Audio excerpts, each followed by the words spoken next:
Scottsville police are looking for two subjects as they investigate a Tuesday night incident in which a house and vehicle were hit by gunfire. KNEB.TV News starts right now. From your trusted source for news in western Nebraska and eastern Wyoming, this is KNEB.TV News. Presented by Platte Valley Companies, premier provider of financial services. Hello, I'm Ryan Murphy. This is KNEB.TV News, powered by Platte Valley Companies. Thanks for joining me. In our top story, Scottsville Police Captain Brian Wasson says officers were called to the 1900 block of 6th Avenue at approximately 7:15 last night, along with sheriff deputies, and finding a residence had been hit by several bullets in the alley between 6th and 7th Avenue. Wasson says witnesses told investigators a disturbance occurred in the alley and identified a vehicle seen in the area at that time.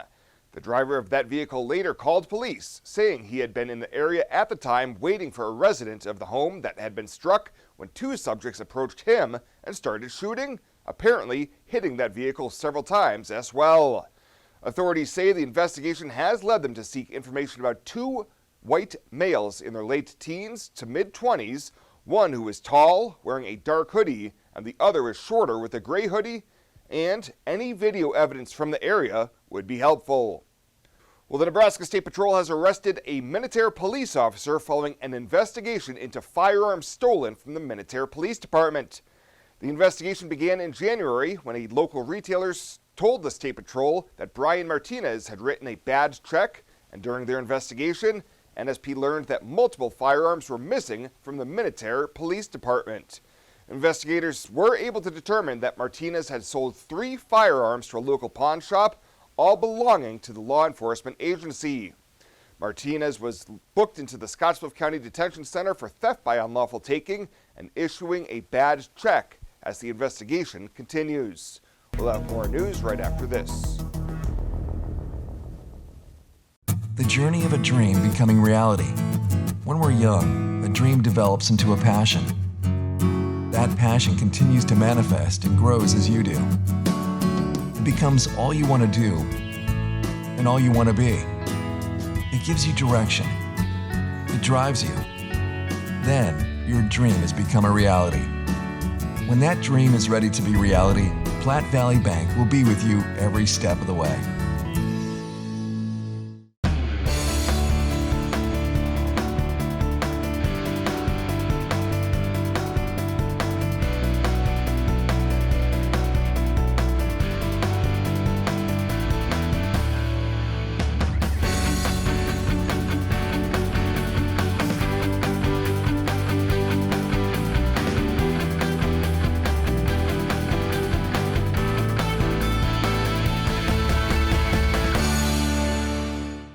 Find out what convenient really means at the Western Travel Terminal. Start with our great selection of food and drinks, from for real milkshakes and fresh brewed coffee to snacks and hot food. Next, check out our beer and spirits with their everyday low prices. Finally, let us work for you with our full-service gas station and automatic truck and car wash. All this can be found at 822 South Beltline in Scottsbluff. Western Travel Terminal, your convenient shopping, restaurant, and full-service gas leader. Welcome back. We have hit the halfway point of Severe Weather Awareness Week in Nebraska, and it made its presence known today, loud and clear, this morning. Region 22 Emergency Management participated in a statewide tornado siren drill testing, with the loud blare echoing across the region. Director Tim Newman explained what this drill is all about. During this drill, it'll be a full 3.5 minutes, and if you are in school, in a business, hospital, long-term care facility, that's the time where you'll probably go through your tornado procedures and go to your safe rooms and just make sure that everyone knows where they're going and what to do when they get there. He also says it gives them a chance to ensure that all of the outdoor sirens are in proper working order in the event of an actual tornado warning. Well, after a morning of debate that included calls for criminal justice reform and more money for North and South Omaha, Nebraska lawmakers gave first-round approval to the last of 3 bills making adjustments to the biennial budget. As amended, LB 1013 would transfer more than $527 million from the state's cash reserves to various other funds, including over $215 million to the Capital Construction Fund, $53 million towards advance work on the Perkins County Canal Project, and $30 million for rural workforce housing investments. Appropriations Committee Chair John Stinner of Gering told lawmakers a conservative approach without a lot of additions is needed because if revenues can go up, they can certainly go down. If revenue actually does go down 10%, so you're at $6 billion up here, and all of a sudden you hit a downdraft, and you got 10% decline, you're at $5.4 billion. That's what you have to protect yourself with. That is the circuit breaker that we need to have that says if we get a downdraft, everything is put on hold till we restore that revenue back up. Also in the amended bill was $30 million for support of development at Offutt Air Force Base, $80 million for the Jobs and Economic Development Initiative Fund, and $8 million for the Trails Development. The amended bill advanced on a vote of 39-4. And a 30-year-old Gering man who is facing serious drug charges in 2 Scottsbluff County criminal cases has struck a plea deal to avoid going to trial. Last week in district court, Joseph Van Winkle pleaded no contest to 2 separate charges of possession of a controlled substance with intent to distribute. Van Winkle was charged following 2 December incidents in which he was in possession of meth, heroin, and fentanyl. Sentencing has been set for May 13th. Prosecutors will recommend a prison sentence between 4 to 6 years, but District Judge Leo Dobrovony can sentence Van Winkle to anywhere from 1 to 50 years on each conviction. Well, coming up after the break, Bill Boyer in with your midweek forecast here on KNEB.TV News.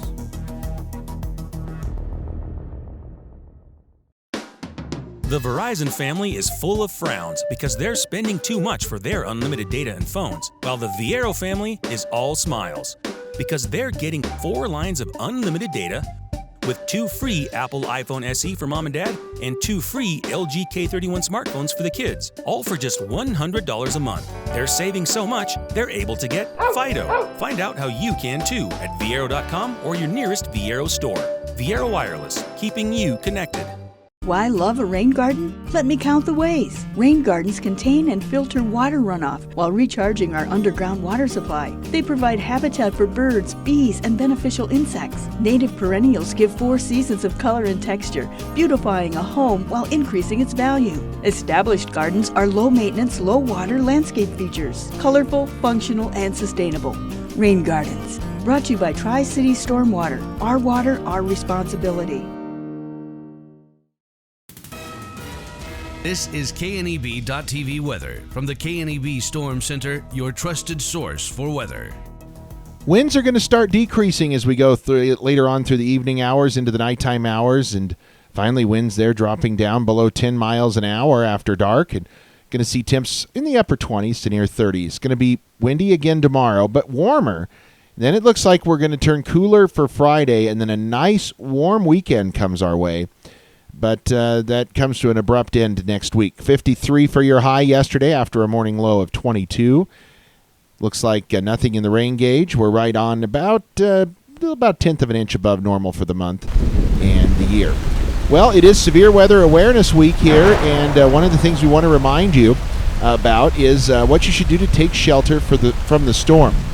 You should continue to listen to KNEB anytime there is storms in the area. Make sure if thunder roars, you go indoors. Lightning can strike out of a clear sky. Stay away from windows. You want to avoid electrical equipment, corded telephones. Pick a tornado-safe room in your home. And if you are driving, try to exit the roadway and park. Again, good tips there as we're in Severe Weather Awareness Week here in Nebraska. 36 up in Watertown, South Dakota. You can see those colder temps just off to our east, and that's where that colder air is. And then up in the high country, some colder temps as well. But we're dealing with warmer conditions here outside of that in our region. We've got temps that are mostly in the 50s, some 40s and 50s out there. But, boy, here are the winds, and they are howling, let me tell you. Out of the northerly direction, winds are really hammering here across the region, north-northwest, 20 to 30, gusts over 35 to 40 at times. That's dropping those wind chills down into the 40s for most of us. Well, as we take a look at the bus stop forecast tomorrow, we're going to be dealing with mostly sunny skies when you get on the bus. Temperatures right around 30 and mostly sunny, windy on the way home with temperatures close. So it's going to be a little milder out there tomorrow. Not much going on tonight in the way of cloud cover. It is going to be really quiet here across the region. In fact, we're going to be dealing with not really anything going on at all. Quiet weather conditions coming our way and low temperatures that are going to fall down into the 20s. The winds will decrease tonight as well. It's really not going to be that bad of an evening. Now, tomorrow we're going to start the day with sunshine out there. Have a few high-level clouds move across the region. It is going to be windy at times. And then late tomorrow night could see an isolated shower in portions of the Sandhills. Otherwise, it's going to remain fairly quiet here across the region. And we're going to see temperatures tomorrow closing in on 70 in some locations. Taking a look at our forecast for tonight, clear, quiet, lows down around 29, lighter winds. Tomorrow it's going to be warmer but windy again. Winds 20 to 30, gusting higher than that at times. But look at that, 70 on the forecast for tomorrow. We'll drop 15 or so degrees on Friday, but look at Saturday, Sunday, Monday. We've got low 70s on Saturday, 80 or better Sunday and Monday, and then an abrupt change back to cooler temps in the 50s. Windy conditions and some showers around to start the Tuesday, Wednesday time frame of next week. I really like how our OB department takes our limited amount of doctors and turns it into a strength. Even though we only have a couple of people, you get to know them well over your entire pregnancy. We have 2 state-of-the-art labor rooms that are new with our last addition. We have a couple of very nice postpartum rooms also right here in the hospital, so they can get as much time with mom and baby as possible.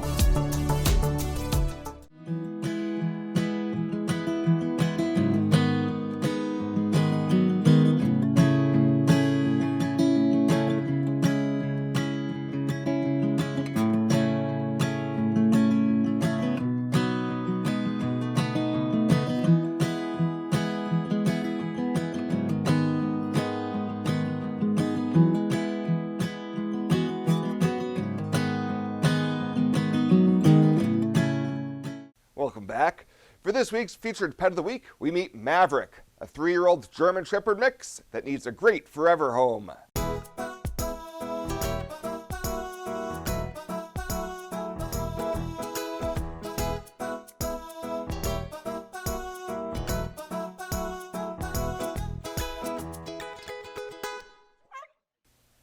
This is Maverick, and he needs you to be his goose and rendezvous at the Panhandle Humane Society. Staff says he's a great dog, but his ideal home would be one without small children. His adoption cost is $150, and that includes his neuter, microchipping, and vaccinations. Plus, whoever adopts Maverick will also receive a $25 Murdoch's gift card to start spoiling him right away.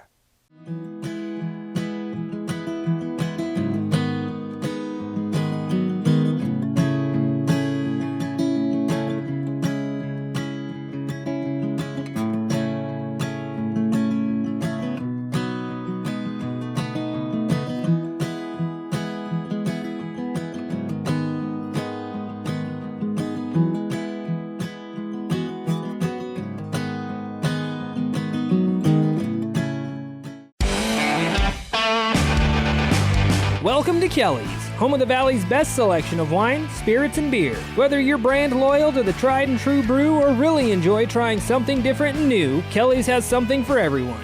Family owned and operated and right on your way on West 27th Street in Scottsbluff. Kelly's Liquor. If you can't find it at Kelly's, it's not worth drinking.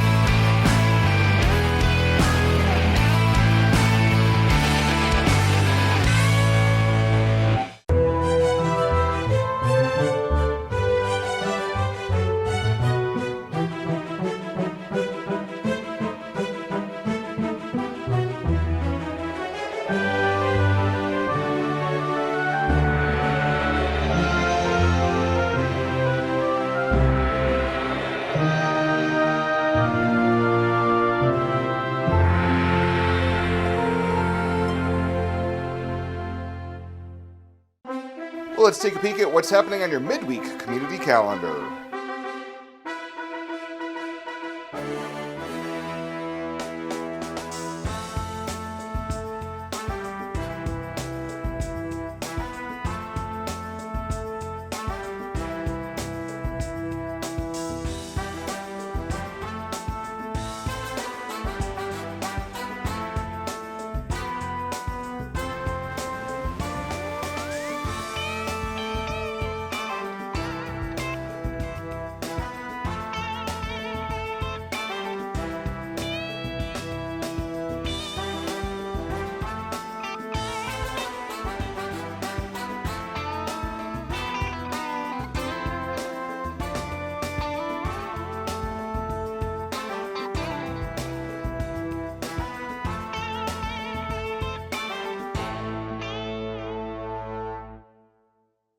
The Community Calendar is brought to you by Riverstone Bank. First State Bank is now Riverstone Bank. Community strong with the same people you know and trust. Panhandle Trails Intercity Public Transit, based in Alliance, Nebraska, is the only intercity bus serving Nebraska Panhandle communities and Pine Ridge, South Dakota. Panhandle Trails operates a regularly scheduled bus service, assisting you in making connections with Greyhound bus partners, regional airports, healthcare, employment and education opportunities, shopping, family, friends, and more. Panhandle Trails serves the general public of all ages and offers accessible transportation for those with special mobility needs. Let Panhandle Trails help you make your connection. Call 308-761-8747. Swipe right, swipe left, endlessly searching. Finding the perfect match isn't always perfect, but it can be when it comes to finances. Nora found the perfect business loan. Jenny opened her first savings account. Grammy loves her checking account. We found a match for Wilson Farms. The Sandersons were matched with a mortgage. Regardless of your financial situation, Platte Valley Bank will match you with the perfect solution. Find your match at Platte Valley Bank. And finally tonight, the Board of Trustees at Eastern Wyoming College has announced that the Presidential Search Committee has selected 3 finalists who will be invited to campus for in-person interviews and open forums. The 3 finalists are Dr. Randy Smith of Seminole, Oklahoma, Dr. James Taylor of Vernal, Utah, and Dr. Michelle Shute of Kimberly, Idaho. Open forums will be held in Torrington on March 28th, 31st, and April 4th, all at 1:30 p.m. in the EWC Fine Arts Auditorium.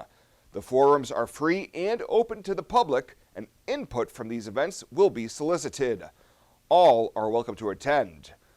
Well, that does it for us this time. Thank you so much for tuning in. Stay safe out there. We'll see you here next time.